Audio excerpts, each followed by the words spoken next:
streets, tell me what's the deal, yo? Now you caught my heart. Did it again for my coach. I went past the rose and straight at a different road. Flossy sat down with them. They clapping and we ballin'. Oh, how fitting we at stadium. BOA, Lil G, Mo, Cobain, and Trey. Flossy sat down with. Yo, what's up? This is Peace United Dance Studios, and we have here Mr. Lyle Beniga from the States. Yeah. So we're just gonna share a couple of questions, ask you a couple of questions, and your view on different aspects of dance. So, when did you start dancing? How long ago was it? Well, I started dancing all my life. I mean, I've been dancing all my life, but to actually really start into choreography, I didn't really get into that until I enrolled in college.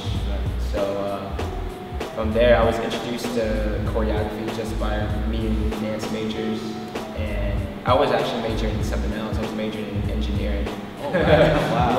Yeah. Once I got into college, got introduced to choreography. Really started studying it, and even from there, going backwards and studying like,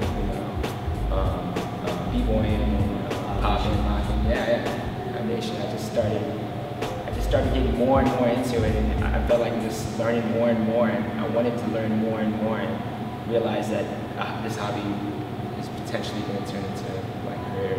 And so that's why you were from Washington D.C. to move to LA. Yeah. I mean, I held back for another year in D.C. just to hustle like everyone needs to do, just so they can survive out there in LA when you first moved out. So, and also I didn't prove my parents that I can do this, because again, I was built on a household that was all about engineering, doctor, being a nurse, and I just had to prove them that this is something I'm taking really seriously. So after that, I finally made the move to LA, and Okay, so you moved to LA, you take a class in Millennium, and you meet a lot of choreographers, dancers all around the world, and that's the beginning point of leading you to Korea, an opportunity to be touring with big name artists like Justin Timberlake and Usher,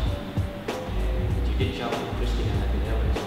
Yeah. So what was it like being in a team working with such major selling multi-platinum selling albums artists, and being surrounded by just world-class dancers? Man, yeah. Well, again, when I came in, I didn't know what to expect. It actually took a very long time to get to a certain level where I felt comfortable, being able to be next to these dancers who I think are the greatest in the world. And everyone comes from a place where you may be excelling in an area, and you get reinforced that, okay, you can go out there and move to LA. I said, yeah, you can make it. Just believe in yourself. You go out there finally, and now you're surrounded with people who are really good, if not definitely better than you. You know what I'm saying? Everyone has their own power, but definitely, at that high level. So it's really inspiring to be around that. I feel like there's someone that comes in that's better than you every single day. Someone who's always better than you. You start, the more dances you're around, and then the more classes that you take, you start finding yourself. You discover more things about yourself. So it's not necessarily teachers teaching you anything. It's like you're learning more about yourself. And that's the one thing I try to stress in my classes. I'm not really there to just teach you steps. Just there to guide you along the way. Maybe you find something, make you realize something about yourself. You could say that you take this class and you just realize you don't want to do class like this, and then go into something else and excel at it. That's something finding something about yourself. That's an interesting way. I never thought about it this way. I've always thought about coming into classes, what again, learning about yourself, learning about your strength and your weakness. If it is your strength, then you find a way, or the teacher will give you advice to move along, to go further. If it is your weakness, then and it's subconsciously, you're taking all these information together. I'll start moving into something and realize, thinking back, I know this session with this dancer,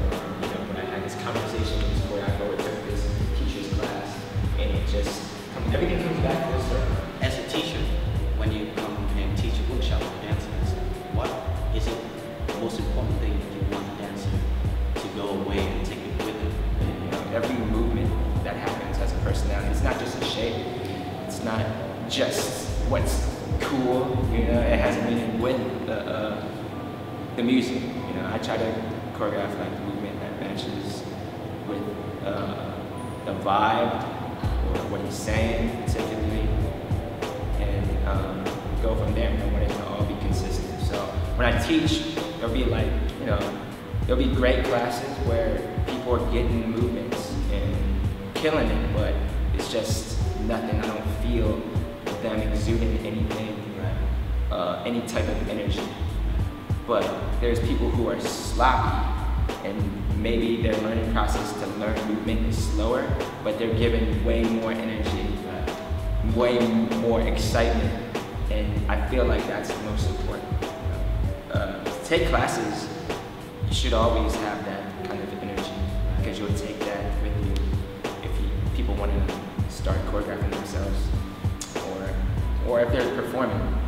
I think with choreography these days, we come from an area where it's